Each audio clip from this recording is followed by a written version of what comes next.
жерин акчага саткандар бардык доордо болгон. Күнөөкөр ким? Башка нерсе жок.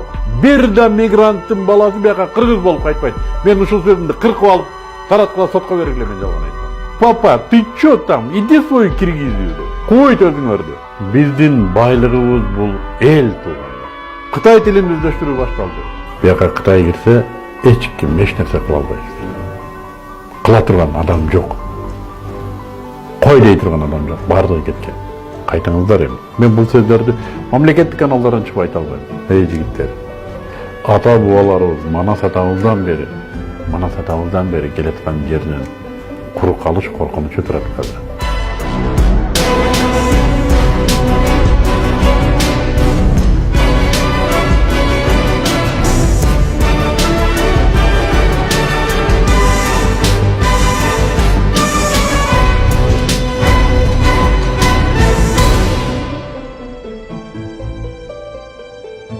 Кытай ким?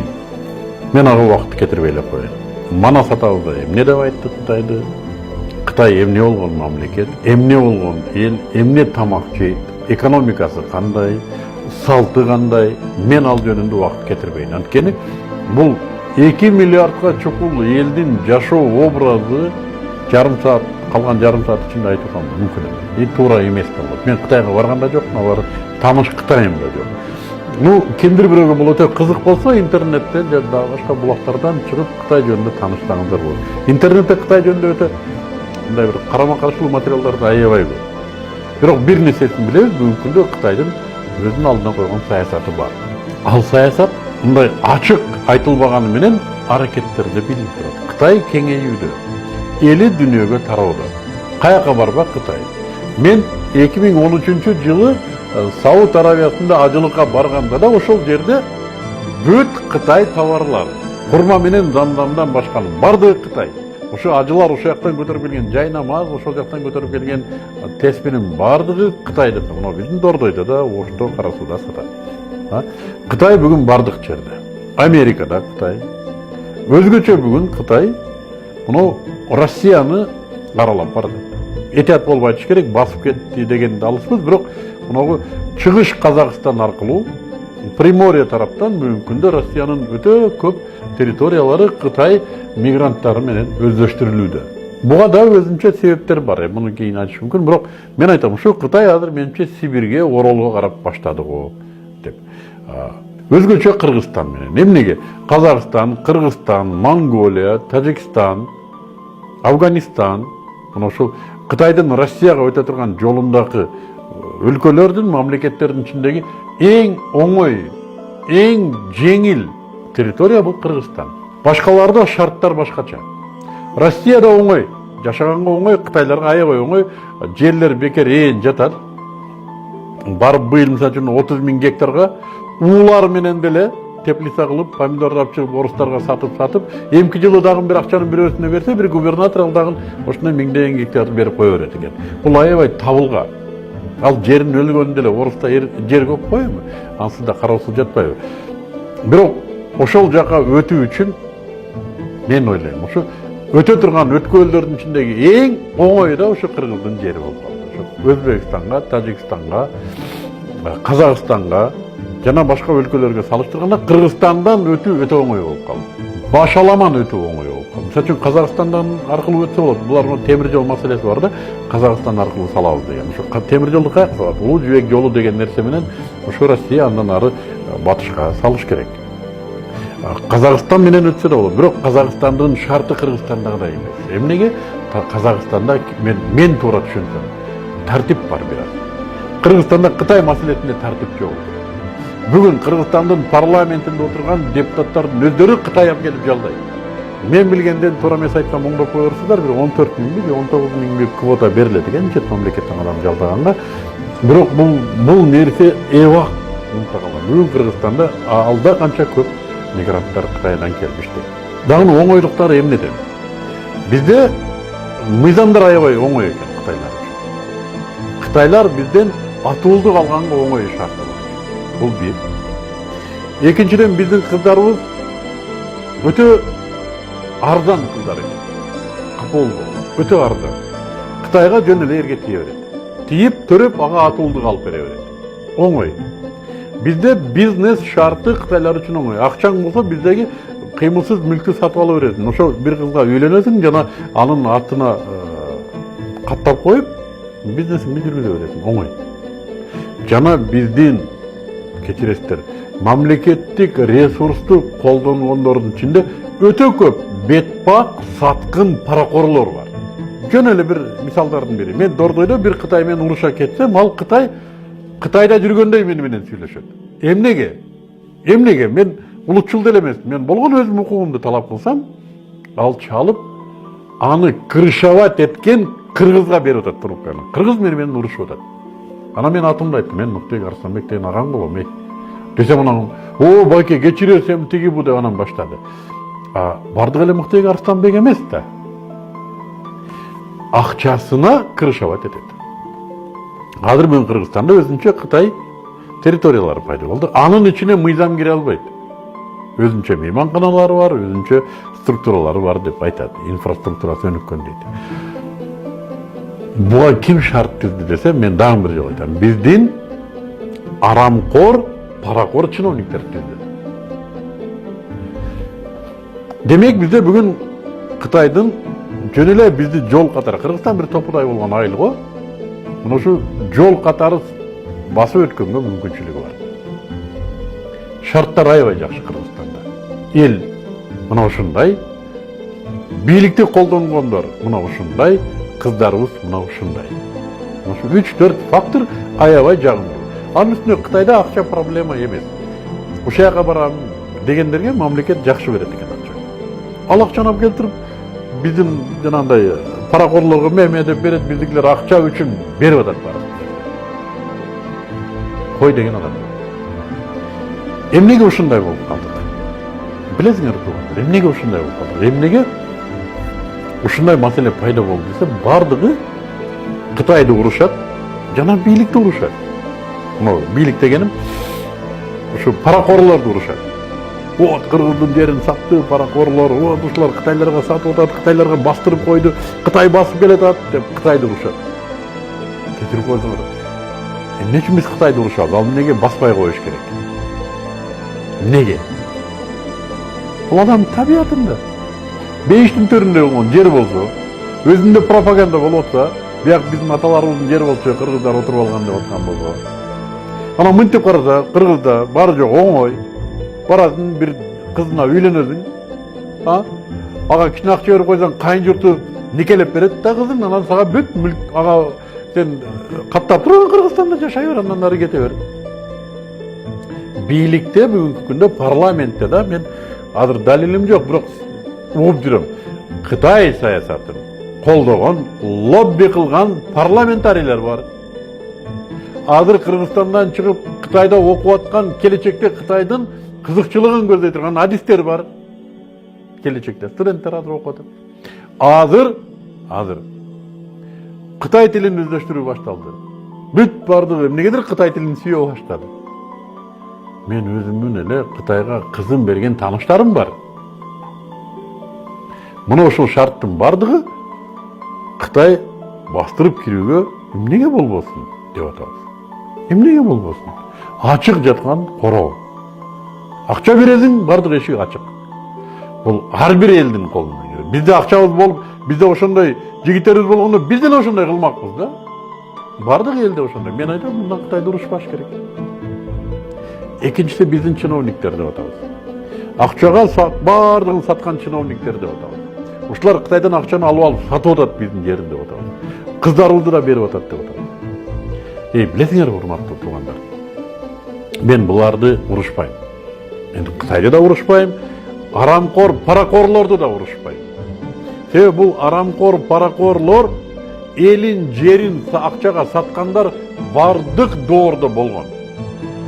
Бардык доордо болгон. Советтер Союзунда да болгон. Кайсы доорду болбо саткын болот. Бул сыноо ошол элге, сыноо болот. Бирок эмнеге ал кезде саталган эмес десе, ал кезде бийлик катуу турган. Ошон үчүн мунулар саталган. Ошол кезде ушундай болсо, сата бербейт анда деле. Булар бар. Болот. Бирок бүгүнкү күндө эмне үчүн булар бийликти да тоготпойт? Эмне үчүн бийликтен коркпойт? Жерди сатып атат. Эмне үчүн киргизип атат барды? Билесиңерби? Мен бир гана себебин билем. Буларды кой дей турган эр азаматтардын бардыгы чыгып кеткен. Бүгүн кыргыз жери бош калды. Мына күнөөкөр ким? Чыгып кетти бардыгы. Мына ушулар күнөөкөр. Мен кечирим сурайм, бирок мен ушундай деп ойлойм. Анын ичинде менин да балам бар, менин да келиним бар. Эмнеге чыгып кетти? Мен билем эмнеге чыгып кеткенин. Бардыгы айтат. Завод жок, иш жок, өлүп кетелиби? Ачка калабызбы? Не кылабыз? Чыгабыз да дейт. Бардыгы ушинтип айтат. Эч ким айтпайт, жөн эле кеттим мен. Элдер жүрдө эле кетип калдым мен. Үйдө деле оокат бар эле деп бири да айтпайт. Үйдө деле тамак өтүп аткан эми бияка мындай эле келгенмин да деп эч ким айтпайт. Бардыгы ушуну айтат, бийликти урушат. Эй, бардыгы коррупция дейт. Иш жок дейт. Не кылабыз анан кийин дейт. Ачка өлгөнү калдык да дейт. Жалган. Экинчи дүйнөлүк согуш учурунда эч ким чыгып кеткен эмес. Бардыгы согушка кетти да кайра келди. Калып калган эмес ошол жакта. Оруска үйлөнүп калып калса болот беле? Болот эле. Калып калган жок, ушака келди. Чолоңдоп бир буту жыгач келтирип кыргыз чарбасын көтөрдү. Бала окутту. Институттарды курду, университеттерди курду. Экинчи дүйнөлүк согуштан мына мындай медаль ордендер менен келди. Ошо Орусда калса болот беле? Болот эле. Эмнеге калган жок? Элине болгон сүйүүсү бар. Эй, элим ээн калды деди да. Кантип мен ушакта мен жыргап жашайм, ушу Борбордо, Москвада, Ленинградда. Кантип жыргап жашайм ки, мен элим аерде отурса деп келди да. Мына уул жигиттер ушундай. Азыр чыгып кеткендин бардыгы ушу. Караңыздар, бүгүн кимдер чыгып кетти? Эл багарлар чыгып кетти, эң шустрыйлар чыгып кетти, колунан иш келгендер чыгып кетти. Эмнеге чыгып кетти? Акчага чыгып кетти. Акча табуу үчүн чыгып кетти. Башка нерсе жок. Бардыгынын себеби акча табуу үчүн чыгып кетти. Кимдир бирөө $200, кимдир бирөө $2000. Булардын оюнда бир гана нерсе акча болсо кайра келебиз дейт да. Эгерде Кыргызстанда завод, фабрика баарды өркүндөп турса чыкмак эмес экен. Бул жигиттер Кыргызстанда завод, фабрика баары өрүнгүп турса кереги деле жок. Булар азыр керек. Бизди четтен бастырып келет. Ачка отурсак, өндүрүшүбүз жок, бизнесибиз жок. Кыздарыбыз аргынга тийип аткан кезде бул жигиттер керек эле да бизге. Булар жок, заводдор жок, бийлик бизге иш таап берген жок деп чыгып кетти. Булар жөн гана өзү чыгып кеткени дагы эчтеке меселе. Кыргызстанга $4 миллиард акча жыл сайын келип турган. Расмий $2 миллиард, аяк бягы $4 миллиардга жакын акча келип турган. Эмнеге? Бу жерде катын бала чакасы бар экен. Иштеп ошолорго акча салат эле. Эми акыркы жылдары катын бала чакасын да алып кетип калды. Мына сага. Апарып эмне кылды? Биякта жакшы окутат экен, Кыргызстандан начар билим берет экен дейт да бар туруп орустун мектебине берип салды балдар. Азыр билесиңерби? Бир да мигранттын баласы кыргыз болуп кайтпайт бияка. Бир да мигранттын баласы бияка кыргыз болуп кайтпайт.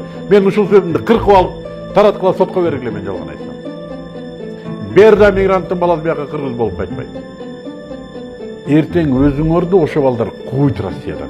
Провинциал катары. Папа, ты чё там? Иди свой Киргизию деп. Мен эмнеге муну айтып атам? Бул менин сөзүм эмес. Мен жана аспирантурага даярданып кээде жаңы басылып аткан авторефераттарды, илимий иштерди барактап каласың. Ошон үчүн да Россиянын илимдер талаасында, майданында ушу миграцияга арналган илимий иштердин кээ бирлерин барактаган туура келет. Ошондо ачык айтып атат. Кыргызстандын мигранттарына арналган илимий иштер да бар. Ошолар айтат, кыргыздардан коркпогула, балдарын орустар менен окуткула. Алар келечекте биздин атуулдарыбыз дейт. Ал эми провинциал родительдерин өздөрү кийин жолго салат дейт.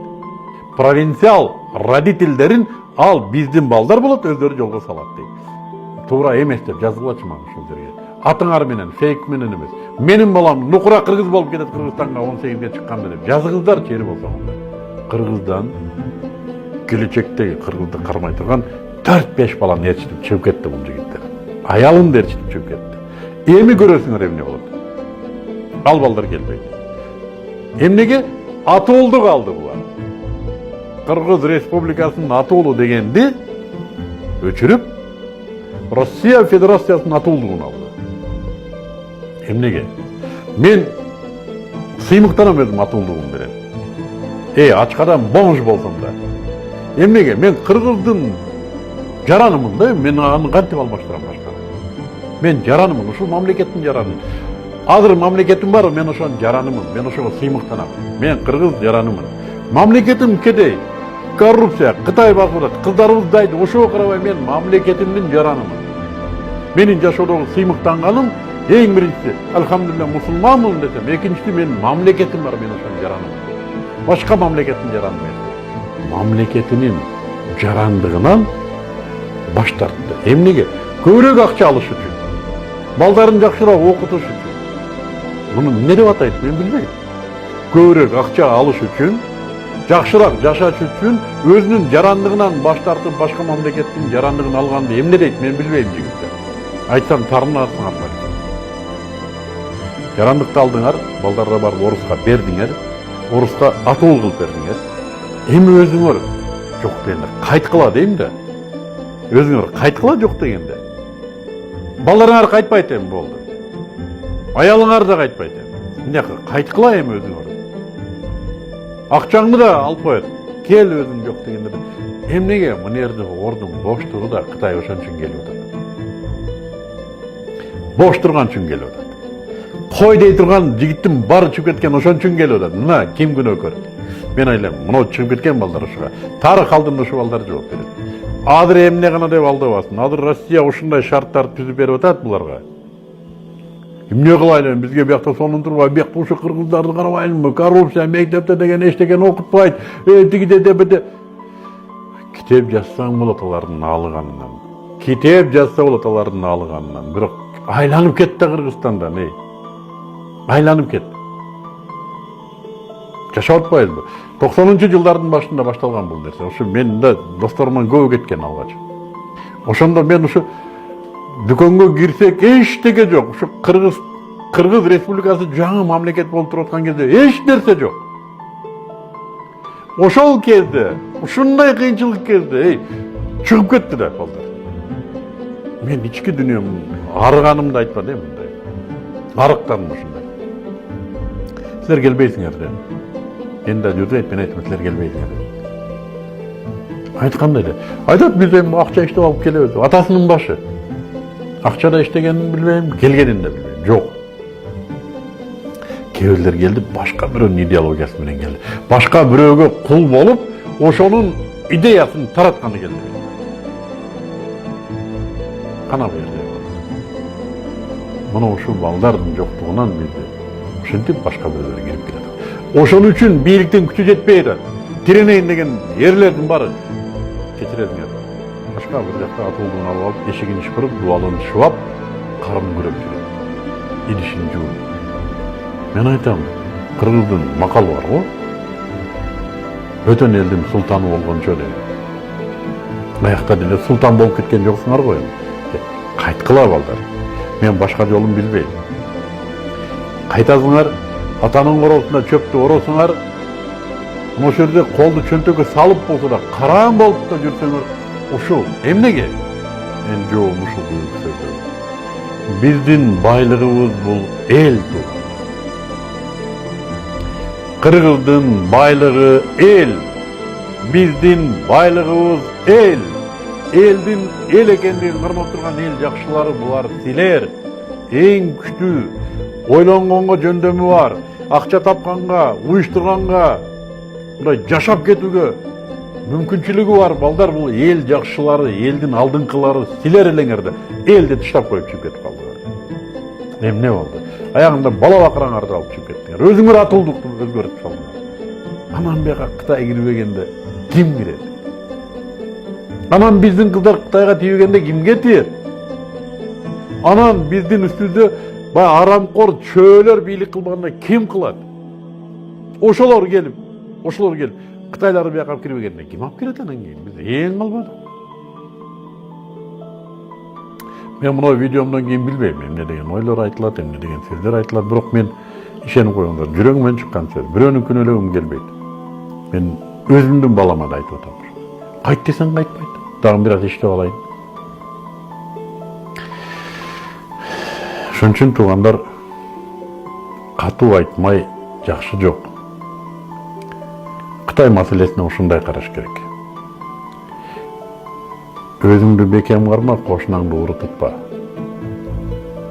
Өзүбүз элди таштап, башка элге атуу болуп кетип, анан кийин аякта отуруп алып Кытай басып кетти деген эмне бул? Жакшы да, азыр башка граждандыкты алып алып Кытай басып кетти деп орусча айтайын, переживать этип коюшкан. Аларга рахмат. Силердин балдарыңар эми переживать этип деле койбойт буга. Балдарыңар переживать этип койбойт. Мен сөзүмдү түшүнсөңүздөр, балким кайтарсыңар. Билбейм. Болбосо ошо жүрө бересиңер ошол жакта. Ата жердин топурагы буйруп аптыр деген сөз бар. Силерге балким буйруп алат, вот балдарыңарга буйрабы ата топурагы. Ойлодуңарбы силер ушуну? Ушу бир канча миң доллар үчүн чыгып кетаткан, ушу менин балдарыма кыргыздын топурагы буйрабы деп ойлодуңарбы? Кандай? Мен сөздөрүм балким ачуудур. Келиңиздер мени кармап, кескилеп, союп, эмне кылсам ошол мен оюмду айттым туугандар. Бияка Кытай кирсе, эч ким эч нерсе кыла албайт. Кыла турган адам жок. Кой дей турган адам жок, бардыгы кеткен. Бизге окшогон кашегилер калган, биздин колубуздан эмне.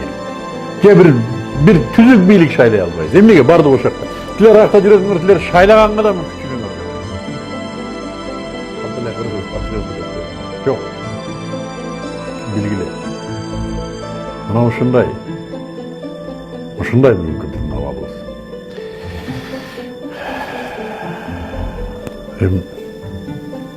Адам кээде сабырдуулук менен сүйлөгөнү жакшы, бирок мына ичимде кайнап турган нерсе.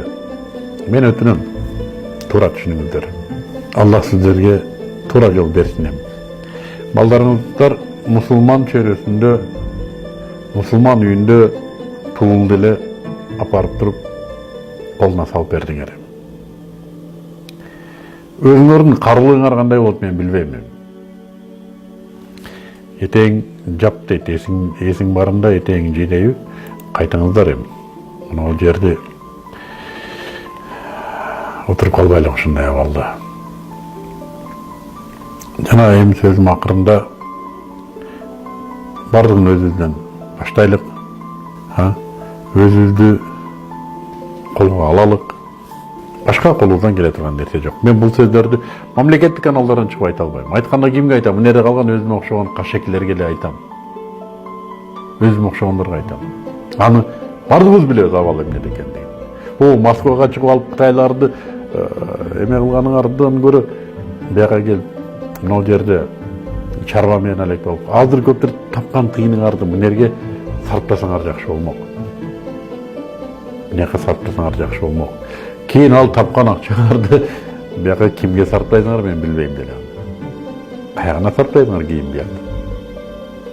Эй жигиттер, ата бабаларыбыз манас атабыздан бери келаткан жерден куру калыш коркунучу турат азыр. Ошондуктан эч кандай дүрбөлөң кылбай эле, жөн эле кайраты журтка кайтыш керек. Рызкыны Аллах берет, Россия бербейт. Рызкыны Аллах берет. Өткөндө мен бир-эки бала менен сүйлөштүм, ачык эле айтат, биздин балдарыбыз азыр биздин балдарыбыз болбой калды дейт. Бир-экөө айтат, мен балдарымды дейт, алып келип айылга алдап алып келдим да таштадым ошол жака дейт. Алдап алып келип жүр барып келели деп алдап алып келип ошол жерге таштадым дейт. Россияда бир инибиз айтат, менин балам мени сотко берип 6 ай отурдум дейт түрмөдө. 6 ай отурдум дейт. Жана родительский попечительский совет деген бар экен, ушу баласына эме кылса камайт экен, ата энелик укугунан ажыратат экен. Азыр ушундай нерселер кетти. Анан жүр балам, ата журтубуз бир зыярат кылып келели деп сыр бербей алып келип анан ошол жерге калтырып кетти. Мына ушундай туугандар. Жакшысын берсин эми. Алла сиздерге разы болсун. Ассаламу алейкум ва рахматуллахи ва баракатух.